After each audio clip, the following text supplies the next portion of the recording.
अस्सलामुअलैकुम नाज़रीन, आप देख रहे हैं Pakistan cricket fever, PSL cricket fever powered bye Omar, और मैं हूं इब्राहिम पीरज़ादा और मेरे साथ मौजूद हैं एमन चौधरी और साथ ही साथ दो क्रिकेट एक्सपर्ट हमारे साथ मौजूद हैं। के आसिफ हमारे साथ मौजूद हैं और साथ ही साथ इरफान ज़हीर साहब, इनको कौन नहीं जानता। दोनों शख्सियत हमारे साथ मौजूद हैं और बहस करेंगे कि कल के मैच में क्या हुआ। लेकिन एक अच्छी बात कल के मैच में हमें ज़रूर नज़र आई कि कल स्कोर्स बहुत अच्छे हुए हैं। बिल्कुल, इस पे लेकिन फिर वही बात कि कोयटा फिर हार गया। वही मैं कहने लगा, स्कोर अच्छा हुआ एक साइड से, दूसरी साइड से तो नहीं हुआ। ज़ल्मी की साइड बड़ी बैलेंस नज़र आ रही थी। कल भी हमने बात की कि ज़ल्मी, आपने पूछा था कि कौन सी फेवरेट है, तो हम दोनों ने शायद ज़ल्मी का ही कहा था। उसी वजह से कहा था कि बॉलिंग तो उनकी अच्छी थी, बैटिंग भी अच्छी थी।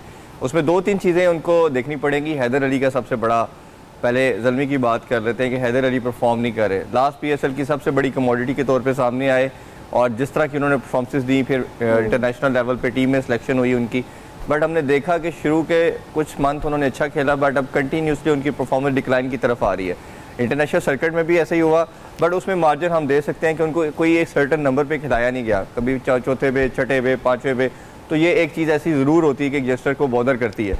But as far as this PSL is concern, तो उनको ओपन पे किया गया, पहले तीसरे नंबर पे, अब ओपन पे, तो ये उनके फेवरेट नंबर है। मुझे जानता हूं कि हैदर अली इन नंबर्स पे खेलना चाहते हैं। मुझे लगता है कि कहीं ना कहीं दो खिलाड़ियों की पार्टनरशिप भी मैटर करती है कि अगर दो खिलाड़ी बेहतर तरीके से खेल पा रहे हैं उस तरह से, अगर आप उनका ऑर्डर चेंज कर देते हैं तो वो भी तो थोड़ा असर रखता है। हाँ बिल्कुल ऐसे ही है। जैसे हमने देखा कि शोएब मलिक और हैदर जल्दी आउट हो गए थे, फिर कामरान अकमल ने बहुत आउटस्टैंडिंग इनिंग्स खेली, फिर मिलर ने बड़ी शानदार 73 रन की इनिंग्स खेली। तो फिर आसिफ, कल कामरान बिल आखिर चल पड़े।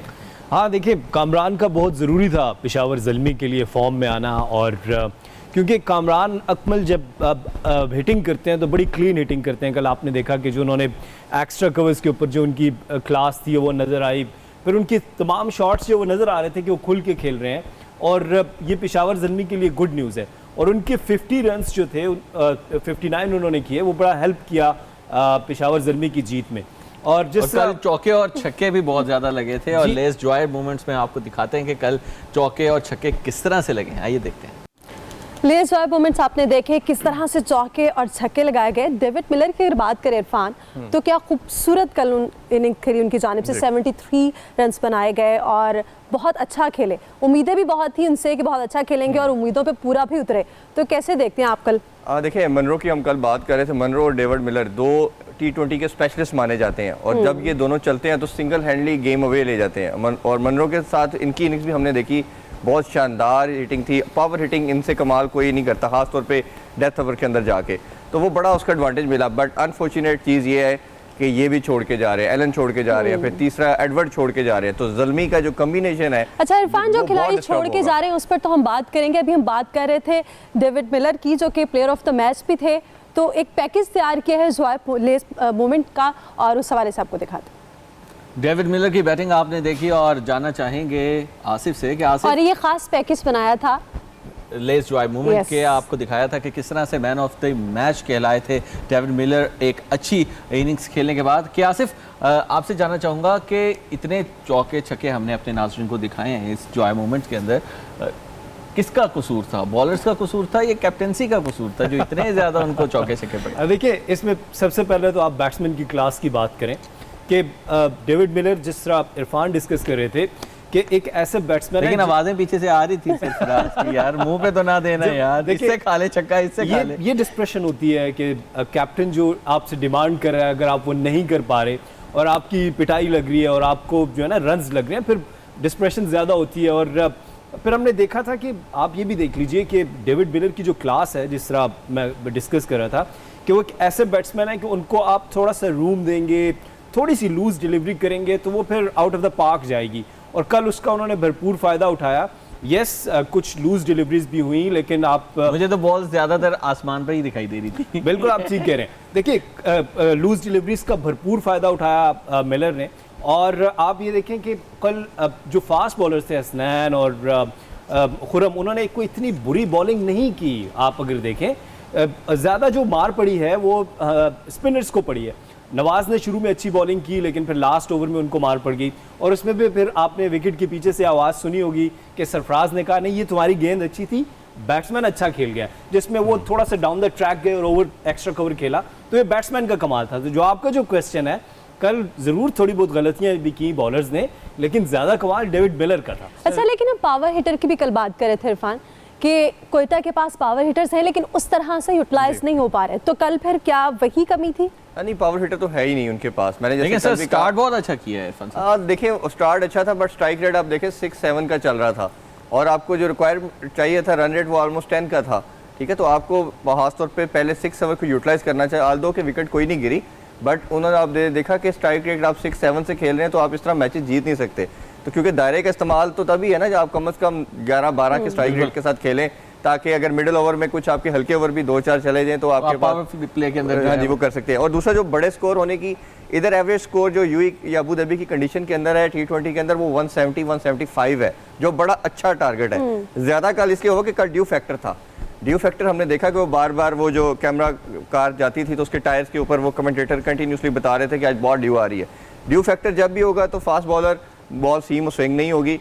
स्पिनर जो होगा, जो क्या से बात कर रहे थे कि वो ग्रिप जब नहीं कर पाएगा तो ऑब्वियसली फिर हिटिंग उसको ज्यादा होगी, और यही रीजन मतलब बैट्समैन के लिए पिच अच्छी कहा जा अच्छी सकता है। चीज थी। और ये अच्छा, मुझे ये बताएगा कल इतना ज़्यादा ड्यू फैक्टर था तो क्या किया गया है इसकी वजह इंतजामिया की जानिब से? ये तो देखिए, ये तो एक नेचुरल वो है, इसका तो कोई हल नहीं है। इसमें आप अपने लेकिन इसमें आप अपनी टैक्टिस तो चेंज कर सकते हैं खेलने की। चेंज हो, देखिए इसमें आप अच्छी फील्डिंग करके अपने बॉलर्स को थोड़ा सा रिलीफ दे सकते हैं, लेकिन सर टाइम इशू कुछ हो सकता है नहीं, लेकिन आप उससे पहले फिर गर्मी शदीद है। आपके जो ये प्लेयर्स जो हैं, इन्होंने इसके बाद पाकिस्तान की टीम ने इंग्लैंड जाना है, वहाँ पे इंपॉर्टेंट सीरीज़ है, फिर वेस्ट इंडीज़ जाना है, तो खुदा ना खास्ता उनमें कोई इंजर्ड ना हो जाए, तो उन्होंने टाइम इसलिए देख के रखा है PSL मैनेजमेंट ने कि ठंडा टाइम हो, और इसके साथ साथ आपको पता है कि आइस जैकेट्स और आइस कॉलर्स भी उनको प्रोवाइड किए गए हैं। सो ये जो ड्यू फैक्टर है, ये पूरी दुनिया में इसका कोई हल नहीं है। इसका एक ही हल होता है कि अब ये जो जिस तरह कह रहे थे ना कि फास्ट बॉलर की ग्रिप नहीं होती, लेकिन इरफान एक चीज़ हो सकती है कि आप जेम्स फॉकनर को देखें, जिस तरह वो स्लो बॉल यूज़ करते हैं, या ट्रैक के पीछे से जो एमन बात करी थी, टैक्टिस चेंज कर लें, ट्रैक के पीछे से विकेट के हल्का सा पीछे से बॉल डिलीवर करें, बैट्समैन को डिस्टर्ब करने की कोशिश करें। ये कल हमें नजर नहीं आया कोयटा ग्लैडिएटर्स के बॉलर्स की जानिब। लेकिन बॉलर्स हों और बैट्समैन हों, चाहे आप फील्डिंग कर रहे हैं, लेकिन जो भी है दाग तो लग ही जाते हैं फील्डिंग करते हुए, क्योंकि भागना है आपने। कभी बैट्समैन हैं जो रन्स बना रहे हैं तो वो गिर जाते हैं, तो उस वक्त दाग लग जाते हैं, लेकिन दाग अच्छे होते हैं, उससे आपने घबराना, क्योंकि यही दाग सब लगते हैं तो इसी से आप सीखते हैं कि आगे कैसे बढ़ना है। तो जब फील्ड से होते हैं कुछ हीरोइक मोमेंट्स, और चाहे रन सेव करने हो या फिर कोई डाइव हो, और या फिर रन्स बनाते हुए लंबी छलांगे लगा रहा हो कोई बैट्समैन, और फिर जब इसी स्पिरिट्स को कोई भी बैट्समैन आके लेकर चलता है तो उसको कहते हैं दागों का चैंपियन। तो इस दागों के चैंपियन दिखाते हैं। तो चैंपियन आपने देखे कि किस तरह से स्कोर्स रोकने की कोशिश की। ये जो बात फील्डिंग की बात है ना इरफान, पाकिस्तान में हम तो शायद इस चीज़ को अंडरस्टैंड नहीं करते। हम तो सिर्फ चौके छक्के और ये कहते हैं ना क्रिकेट की जो असल स्पिरिट है वो आपकी फील्डिंग है। लेकिन कोई बैट्समैन अगर पहली बॉल पे आउट हो जाए, 20 ओवर्स का मैच हो, तो बाकी ये सोचिए कि उसने 20 ओवर फील्डिंग करनी ही करनी है, तो उसको फील्डिंग में इतना अच्छा होना चाहिए, इतना चुस्त और इतना फिट होना चाहिए कि वो अपनी टीम के लिए रन्स बनाए। यहाँ पे क्योंकि आप फील्डिंग की बात करें तो आप मिसाल ले लीजिए, आप जॉन्टी रोड्स की मिसाल लें, वो अगर बैट से 30 रन्स बनाते थे तो कहा जाता था कि वो फील्डिंग में 25 रन्स रोकते हैं और अपनी टीम को एक अच्छा रन आउट करके देते हैं, एक अच्छा कैच लेते हैं।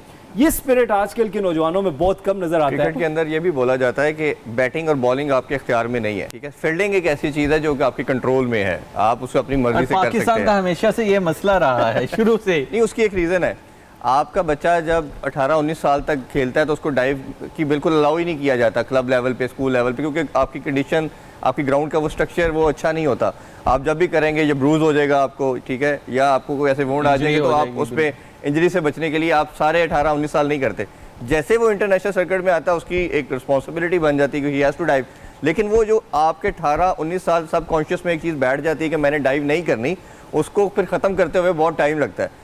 वो फिर जो टाइम लगते लगते करियर भी खत्म हो जाते हैं, और वो सारे करियर में करियर भी खत्म हो जाते हैं। लेकिन शो अभी जारी है और हम हाजिर होते हैं एक ब्रेक के बाद, और आप देख रहे हैं PSL cricket fever powered bye Omar, और देखते रहिए पब्लिक।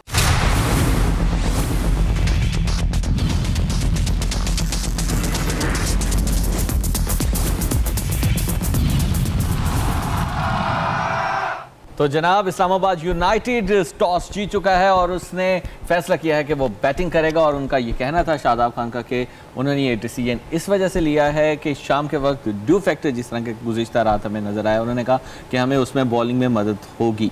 तो क्या लग रहा है आपको? नहीं, मेरा ख्याल है कि ड्यू फैक्टर में बैटिंग आपके लिए कन्वीनियंट होती है, तो ड्यू फैक्टर को कंसिडर करते हुए तो ये हो सकता है वो सोच रहे हो कि जब उन्हें वो बॉलिंग कर रहे होंगे तो वो रोक सके रन्स। देखिए ये अनऑर्थोडॉक्स हुआ है ये इस PSL की अगर आप बात करें कि जो भी टॉस जीतता है तो वो पहले बॉलिंग करता है, लेकिन अब शादाब खान ने जो है वो पहले बैटिंग का फैसला जो बड़ा किया है। मेरे ख्याल से ब्रेव डिसीजन है। देखिए उसकी वजह भी देखें ना कि जो उनकी जो पिछला मैच था उसमें उनकी टीम ने 10 विकेट से मैच जीता है, बैटिंग उनकी स्ट्रेंथ है। अगर वो रन्स करते हैं 170 180 के करीब इस ट्रैक के ऊपर, जिस तरह अभी इरफान कह रहे थे कि 170 बहुत रिस्पेक्टेबल टोटल होता है, तो अगर 170 या 180 करके कॉलिन मुनरो और उस्मान ख्वाजा जो हैं वो उसी रिदम में आते हैं तो फिर डेफिनेटली लाहौर कलंदर्स के लिए दूसरी बैटिंग में मुश्किलात हो सकती हैं। तो मेरा ख्याल ये है कि वो ये ब्रेव डिसीजन है, अनऑर्थोडॉक्स है, और क्रिकेट में ये चीज़ें होती हैं कि आप कभी कभी अनऑर्थोडॉक्स होकर कुछ फैसले करते हैं अपनी टीम की स्ट्रेंथ को देखते हुए। सो मेरा नहीं ख्याल कि इसमें कोई वो उन्होंने इसमें कोई परेशानी होगी। अगर आपने वीडियो देखी हो जो उनकी लास्ट मैच के बाद की ड्रेसिंग रूम की वीडियो है जिसमें शादाब खान अपनी टीम को बकअप कर रहे हैं, उसमें भी वो यही कहते नजर आते हैं कि कोई भी सिचुएशन होगी ऐसा नहीं होगा कि सारी सिचुएशन हमारे फेवर्स में हो तो हम मैच जीतें, हम उन सिचुएशंस में भी मैच जीतेंगे जो हमारे फेवर में ना हो। क्योंकि स्पोर्ट्समैन स्पिरिट तो यही है। एग्जैक्टली उसमें असल जो पॉइंट ये है ना, ये बात ठीक है कि शायद वो अपने आप को अगले मैचेस के लिए मिनेटर 1 और 2 के लिए देखना प्रिपेयर कर रहे हैं टीम को कि हम कंडीशन के अंदर पहले खेल के भी देखते हैं। अदरवाइज जब भी ड्यू हमेशा आती है आप चेस करते हो, जिस तरह लास्ट मैच भी उन्होंने 10 विकेट से जीता और 10 ओवर्स के अंदर उन्होंने जाके टारगेट पूरा किया, तो उस चीज को कंसीडर करें तो ये डिसीजन शायद ठीक नहीं है। हो सकता है कि उनका कॉन्फिडेंस लेवल हो 10 विकेट से जीतने की पे बात जो कर रहे हैं ना हम प्रिपरेशन के लिए कि नेक्स्ट मैचेस के अंदर क्या पता हम टॉस आ रहे हैं और अगली टीम हमें पहले बैटिंग दे। वैसे तो ये वजह भी हो सकती है क्योंकि ये मैच जो है थोड़ा अर्ली स्टार्ट हो रहा है। नहीं देखिए एक और चीज़ भी है, देखिए जो लाहौर कलंदर्स जो है ना उनकी जो बेंचमार्क है वो बॉलिंग है। सो अगर आप पहले बैटिंग करके उनको टारगेट दे देते हैं और अच्छा टारगेट दे देते हैं 160-70, तो आपको पता है फ़खर ज़मान आउट ऑफ फॉर्म है, हफीज़ आउट ऑफ फॉर्म है।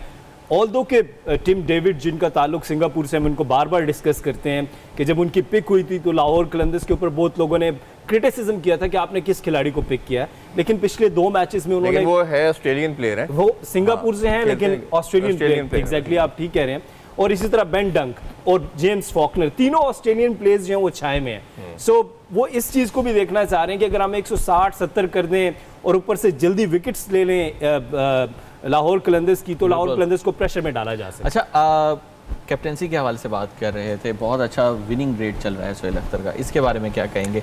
आज रमीज़ राजा ने भी उनसे कहा है, उनको कंग्रेचुलेट भी किया है कि आपका बहुत अच्छा विनिंग रेट चल रहा है। देखिए मेरा मानना ये है कि जैसे शादाब की हम बात कर रहे हैं या सोहेल अख्तर की बात कर रहे हैं, 2 सीज़न पहले भी वो कैप्टनसी कर चुके हैं, तो he is a learning captain. उन्होंने डोमेस्टिक भी किसी फॉर्म के ऊपर कैप्टनसी नहीं की हुई, उन्होंने कोई एक्सपीरियंस था उनके पहले कैप्टनसी का, likewise Shadab as well.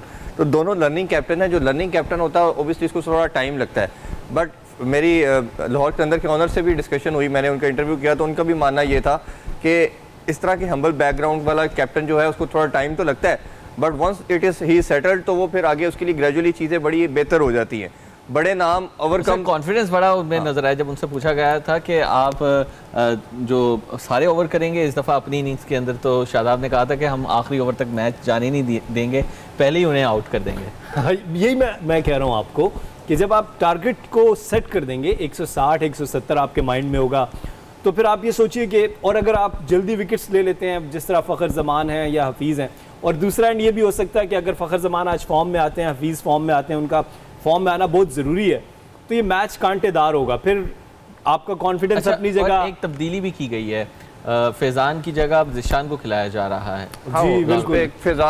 जब फैज़ान की बात हो रही थी शायद यही एक वीकर लिंक था, एक उनके फास्ट बॉलर का वीकर लिंक था जो इमर्जिंग प्लेयर थे, और एक इनके फरहान की काफ़ी बात हो रही थी कि अहमद दानियाल की, जी ये 2 ऐसे थे। उनकी जगह पे दिलबर की बात भी की जा रही थी कि उनको ऐड करना चाहिए ताकि ये 2 जो उनकी डेफिशिएंसी नज़र आ रही है टीम के अंदर ये ड्रेस हो, rest of the team that is absolutely fantastic.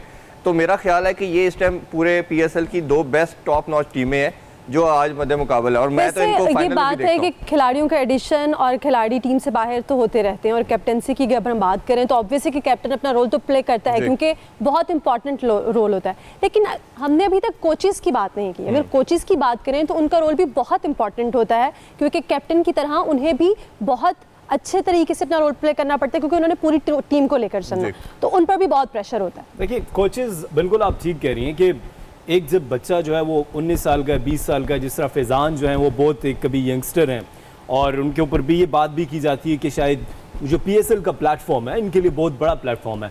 लेकिन उनके कोच जो हैं उनके डग आउट में देखिए आप आकिब जावेद बैठे हुए हैं, और एक पिछले 6 साल से वो सर्व करें लाहौर कलंदर्स को। उनके ऊपर बहुत क्रिटिसिज्म भी हुआ, लाहौर कलंदर्स बिल्कुल ज़ीरो पे भी रही। अब लेकिन उसी 6 साल की मेहनत देखिए, और आकिब जावेद का जो है ना कॉन्फिडेंस देखिए अपने प्लेयर्स के ऊपर, कि उन्होंने आज लाहौर कलंदर्स की टीम को इस वक्त ग्रुप में वो नंबर 1 पे जा रहे हैं। और दूसरी जानिब जॉन बोथा हैं इस्लामाबाद यूनाइटेड के, पहले उनके साथ मिसबा थे, इस्लामाबाद यूनाइटेड के साथ इस वक्त सईद अजमल भी हैं।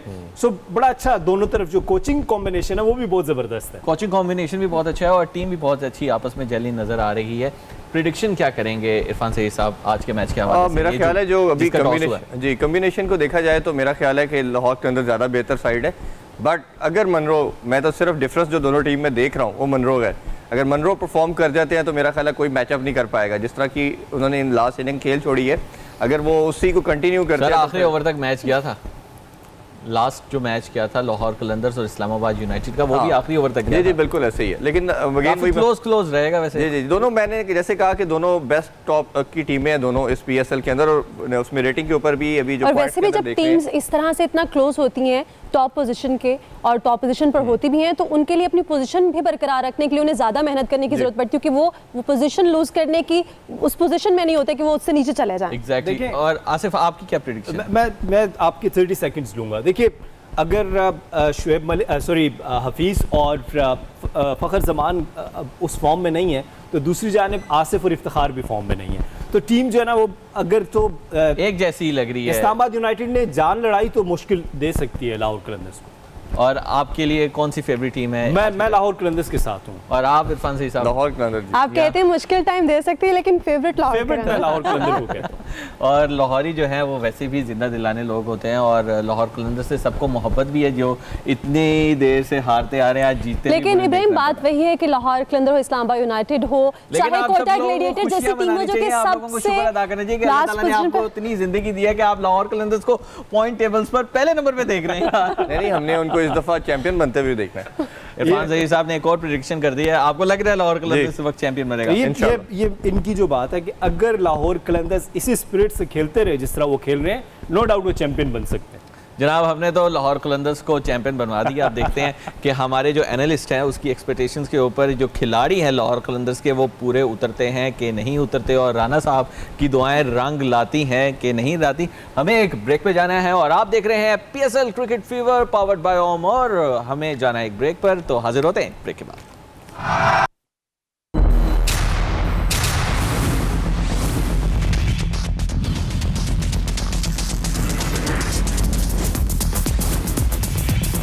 सो वेलकम बैक नाज़रीन, आप देख रहे हैं जैसा कि PSL cricket fever powered bye Omar, और बात चल रही है आज के मैचेस के हवाले से। दूसरे मैच के हवाले से कुछ जिक्र कर लेते हैं। पेशावर जुल्म अच्छे मोमेंटम के साथ कल का मैच जीतने के बाद मैदान में उतरेगी और मुल्तान सुल्तान उसके मद्दे मुकाबिल होगा। कैसा लग रहा है आपको ये वाला मैच? एक चीज़ हम मिस कर गए, इस्लामाबाद यूनाइटेड मिस करेगा हसन अली को। हसन अली अपनी घरेलू मसरूफियात की वजह से, फ़हीम अशरफ भी तो नहीं है। हाँ, फ़हीम अशरफ इंजर्ड हैं, और हसन अली अपनी घरेलू मसरूफियात की वजह से PSL को छोड़ के जो है वो वापस आ रहे हैं। और आज उन्होंने पैगाम भी दिया है कि कौम दुआ करे कि उनकी फैमिली में कुछ प्रॉब्लम्स हैं, और हम सब दुआ करते हैं कि जो भी प्रॉब्लम्स हैं अल्लाह ताला उनको हल करे। सो इस्लामाबाद यूनाइटेड मिस करेगी हसन अली को भी। सो अब दूसरे मैच के ऊपर बात करेंगे तो ज़ल्मी जो है वंस अगेन कल का मैच जीते हुए हैं, उनके पास एक मोमेंटम बना हुआ है।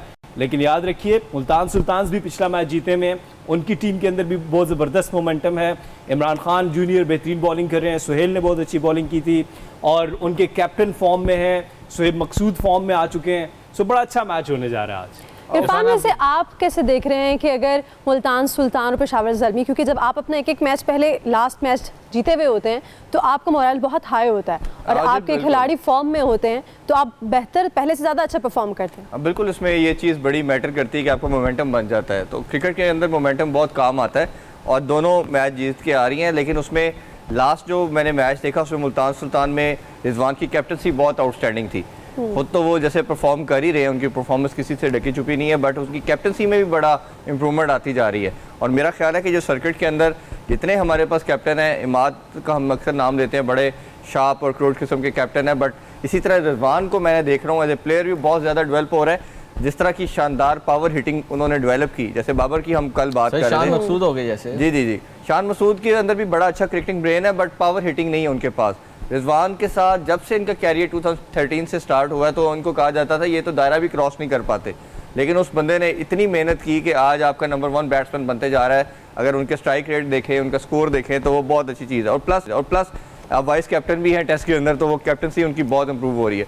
तो दोनों को अगर कंपैरिजन करते हुए जाएँ तो क्योंकि इनका जो कम्बिनेशन बन रहा है उनके कोच के साथ, एंडी फ्लार के साथ, क्योंकि एंडी फ्लार को मैं भी कुछ अरसे से जानता हूँ और उनका जो वे ऑफ वर्किंग है दैट इज आउटस्टैंडिंग। और वो लड़कों के साथ बहुत एक किस्म का आप समझ लें कि जान मारते हैं और वो टीम को बड़ा उठा रहे हैं। आपका ऐसा बड़ा नाम, ऐसा कोई लर्नड किस्म का अगर कोच आपके साथ हो तो वो टीम के मोराल को बहुत बूस्ट करता है।